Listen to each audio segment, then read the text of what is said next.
Bora te atualizar sobre o Corinthians com informação importante sobre renovação de contrato. Para completar, bora falar também sobre o Corinthians dia D em relação ao Transferban. Para completar, tem as últimas do mercado, bastidores, finanças e muito mais. Fala aí pessoal, sou Jorge Nicola, bem-vindos a mais um vídeo do canal, sempre bom ter vocês por aqui. Sem perder tempo, pedir para deixar like, se inscrever no canal e ativar as notificações. Quero falar agora sobre o Corinthians dia D para o Transferban. O Corinthians tem feito uma série de movimentos na tentativa de convencer o Santos Laguna a aceitar uma proposta de pagamento de um valor alto à vista e o restante parcelado à dívida de 41 milhões de reais pela compra do Félix Torres. Enquanto não resolver essa questão, o Corinthians está impedido de inscrever atletas. E aqui que vem a novidade. Conversei com uma pessoa bem próxima ao presidente Osmar Stabile e ela falou que para que o Corinthians consiga inscrever atletas a tempo, seria ideal que o Transferban caísse nessa sexta-feira, ou que pelo menos o Corinthians tivesse a palavra do Santos Laguna de que vai retirar esse pedido e essa ação na FIFA. Caso contrário, se deixar para segunda-feira essa negociação, a tendência é que o Timão não tenha tempo hábil para registrar novos atletas. A janela se encerra na terça-feira. O Corinthians trabalha em 4 frentes na busca por 4 jogadores. No atacante, pelo menos um ponta, mais um zagueiro e mais um lateral direito. As negociações só vão adiante se o Corinthians tiver pelo menos um aceno em relação ao Santos Laguna e há a preocupação de falta de tempo caso essa solução não seja encontrada nessa sexta-feira. Também por isso o Corinthians procurou a FIFA para tentar intermediar um acordo com o Santos Laguna. A ideia é mostrar para a FIFA que o Corinthians, sob nova administração, está tendo todo o cuidado do mundo e a responsabilidade para fazer essa quitação. A última das ofertas prevê o pagamento de 70% dos 41 milhões de reais à vista, mas ainda assim o Santos Laguna resiste a essa ideia. Quero falar agora sobre renovação de contrato importante no Corinthians.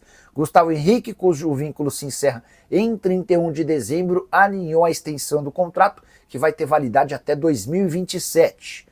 Para isso, o Timão precisou reajustar o salário do zagueiro. Vale a lembrança de que o Gustavo Henrique chega ao Corinthians depois de passagem no Valladolid.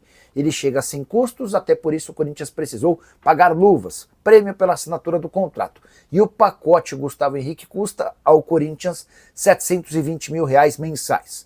O Gustavo Henrique só aceitou a renovação graças a um considerável aumento salarial. Não consigo precisar para vocês, mas posso garantir que por menos do que 850 mil não sairia negócio. Isso porque o atleta também era pretendido por outros 2 times da Série A que já haviam feito proposta para a assinatura de um pré-contrato. A partir de 1º de janeiro ele se mudaria para outros times. Gustavo Henrique, que soma 54 jogos desde que chegou ao Timão, sendo 50 partidas como titular, 4 gols e 1 assistência, é hoje o zagueiro mais confiável do elenco corintiano. Só para completar, importante registrar que outros atletas do Timão, cujo vínculo se encerra em dezembro, ainda não tiveram seu futuro definido. Eu me refiro ao lateral esquerdo Angeleri, ao atacante Thales Magno, ao também atacante Ángel Romero e ao volante Maicon. Existe a chance de o quarteto não permanecer para 2026. A saideira sobre o Corinthians, Memphis Depay foi capa do jornal Marca na Espanha. Tudo por causa do interesse do grupo Pachuca. O Memphis já até chegou a revelar para o pessoal do Corinthians que foi procurado pelo dono do Pachuca, do Leão e também do Oviedo na Espanha. Mas ele assegurou para os dirigentes corintianos que prefere permanecer no Timão a aceitar a oferta para jogar em qualquer um desses 3 clubes. A ESPN soltou uma matéria e eu consegui confirmar com 2 pessoas próximas ao presidente Osmar Stabile. O Corinthians não descarta que até terça-feira o Transferban possa seguir, tá? Vamos lá, bora explicar esse contexto. A janela de inscrições no futebol brasileiro se encerra na terça-feira, dia 2. Para contratar atletas e, por consequência, registrá-los, o Corinthians precisa se ver livre do Transferban o mais rápido possível. O ideal, segundo uma fonte do Corinthians, era matar essa questão hoje ou no máximo amanhã, para que no final de semana o Corinthians corresse atrás dos reforços e para que na segunda e terça-feira esses atletas fossem inscritos. Só que, e aqui que vem a notícia importante, o Corinthians não conseguiu avançar absolutamente nada com o Santos Laguna. O time responsável pelo Transferban do Corinthians, por conta de uma dívida que era de 33 milhões do Félix Torres, já se transformou em 41 milhões, o Santos Laguna quer receber essa grana à vista, tá? ele não aceitou parcelamento, não aceitou pagamento de 30% à vista, não aceitou parcelamento de 50% à vista e não aceitou que o Corinthians pagasse 70% do valor à vista. Hoje o Santos Laguna trabalha com a ideia de receber os 41 milhões de reais no ato. Inclusive, o Corinthians solicitou à FIFA uma ajuda, como quem diz, ó, FIFA, vocês nos puniram aqui, a gente está tentando, fizemos 3 propostas diferentes, a gente quer pagar, uma nova diretoria nos ajude intercedendo. O pessoal da FIFA ficou de procurar o Santos Laguna, mas não há a garantia. E até por isso, dentro do próprio Corinthians, já existe o temor de que não exista tempo hábil para essa questão, tá bom? Quero falar agora sobre o Corinthians, que precisa desesperadamente de dinheiro, até por isso a informação é espetacular. Existe a chance de o Corinthians faturar cerca de 72 milhões de reais com um ex-atleta, eu me refiro a Pedro, jogador formado na base do Corinthians e negociado com o Zenit naquela operação que garantiu a chegada de Yuri Alberto. Você vai lembrar dele, não é o Pedrinho que jogou no Shakhtar, entre outros. Esse Pedro, também conhecido como Pedrinho na base, um meio atacante extremamente promissor, camisa 10 das seleções brasileiras de base, se mudou para o Zenit, por lá vive grande fase, só 19 anos de idade, e virou alvo de uma proposta do Al Ittihad. Oferta que gira na casa dos 35 milhões de euros ou 221 milhões de reais. O Corinthians, quando o cedeu na troca pelo Yuri Alberto, ficou com direito a 30% do valor de uma venda futura. Diante desse cenário, asseguraria 66 milhões de reais. Como é clube formador, o Corinthians também tem direito a mais 2,5% do negócio, mais 5 milhões e meio de reais. Aí você soma 66 com mais 5,5 e chega a quase 72 milhões de reais. Grana que permitiria ao Corinthians zerar sua questão envolvendo o transfer ban